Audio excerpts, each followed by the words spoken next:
Hello folks, I'm Brian Manzella. There was recently a scientific study done to try to determine the difference between what good players did when they were making a golf swing and what poor players did when they were trying to hit a ball. I don't think these results were particularly earth-shattering, but there was something to be learned from it, and I'm going to show you what that is. The study showed that good players from the top of their swing had their right shoulders go much more down and toward the ball than the poorer golfers whose shoulders went high and outside right away. A lot of people call that move coming over the top. Well, I'm here today to tell you that most people who come over the top do so because they have to. They're trying to find a way to play a ball that would otherwise start right and curve further right. So what we're going to do is we're going to show you how to keep that club face from being too open at impact and take the reward away for that high right shoulder move. Now, I know you're asking, Brian, come on, there's no reward for a high right shoulder over the top move. My friends all make fun of me for doing it. Yeah, but let me show you how this all comes to be. You might make a pretty good pass at some point in your golfing development. Right here on plane, I got this little plane board right here to show you what that would look like. And I had that club face more open than the slightly inside out path that plane promotes. That ball started way right and it curved even further to the right.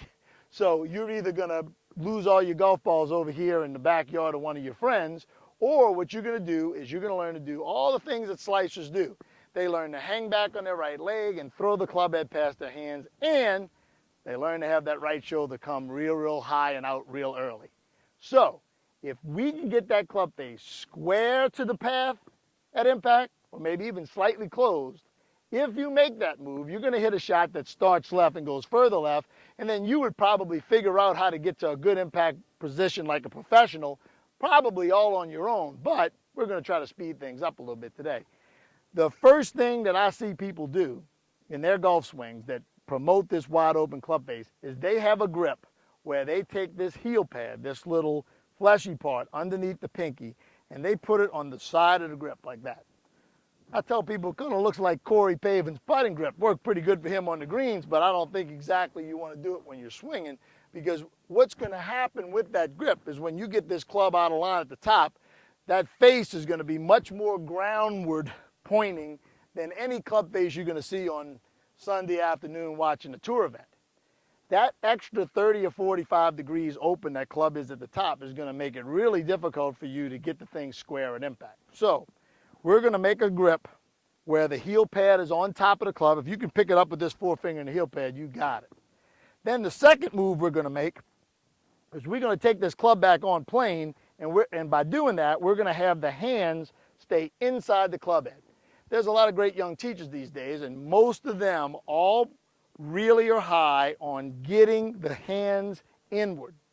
If you can see, by taking the club back on plane, until that club shaft was parallel to the ground, my hand should be inside that club head. Aha!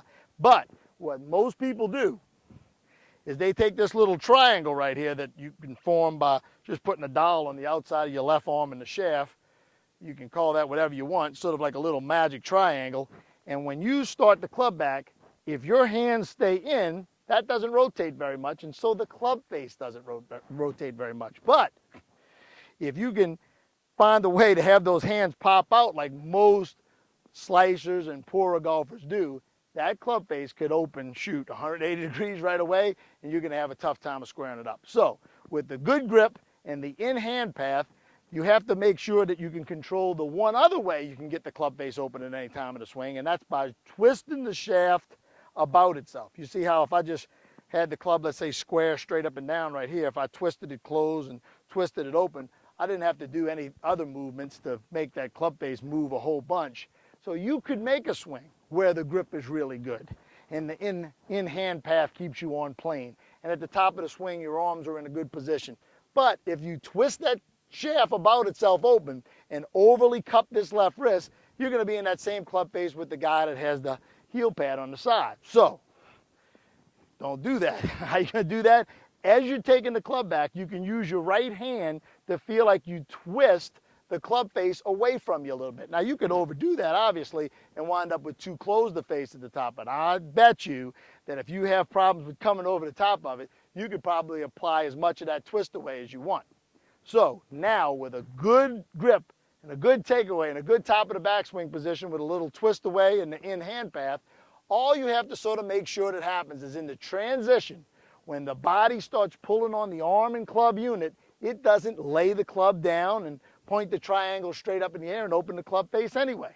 All that good work all down the toilet. So what you're going to do from the top is you're going to take the back of this left hand where my watch face is, and you're going to start rotating it down. Not so much that the club would come off plane, but enough where the club gets out in front of you and the face starts turning toward the ball. By that point, you're almost to release point or maybe even very close to hitting the ball, and there's only one other thing that can jackknife this whole thing right off course, and that's the last attempt for a golfer to get a little axis tilt, a little upper body lean to the right at impact. I've seen every kind of funny golf swing you could see teaching for 28 years, but I'll tell you, the one I've almost never saw is the one where somebody's spine is leaning toward the target. So you can make a really good backswing and have a good transition, but if you're leaning too far left, and don't confuse that with having weight left. I mean, sometimes that'll help you not lean too far left, but if your upper body is leaning too far left, what you'll want to do right at impact, whether subconsciously you control yourself or not, is you're going to get underneath that club at the last second, twisting that club face open and really needing to make that high right shoulder move. So all you need to do is make a nice sharp hip turn on the backswing, getting this left shoulder to be down and underneath, but getting closer to lining up with your right hip. That's going to put you in a position. You don't want to overlean. I don't think you want to underlean either. But that's going to put you in a position at the top that you're going to be able to move into this very professional impact position really easily, hit the inside of the ball, and use that new club face to hit a little draw, and that over-the-top move is going to be long gone. Hello, folks. I'm Brian Manzella. Do you have a chicken wing? No, I'm not talking about the kind you put the red sauce on and get the little side of celery and blue cheese. No, I'm talking about that position about 3/4 of the way to the finish, where your forearms parallel to the ground, your elbows stuck way out, your left wrist is bent, and the club's about coming out of your left hand. That is caused from a lack of whole arm rotation. And by whole arm, I'm talking about not just from the shoulder to the wrist, but I'm talking about the wrist too. A lot of people mistakenly think that the release has something to do with the club head going past your hands. Well, if you do that and you're trying to keep that club face from closing too much, you're going to be in that chicken wing position. I'm going to show you a little drill that's going to make it real easy for you to feel that full left arm rotation and eradicate this chicken wing from your game forever. All you need is a golf club.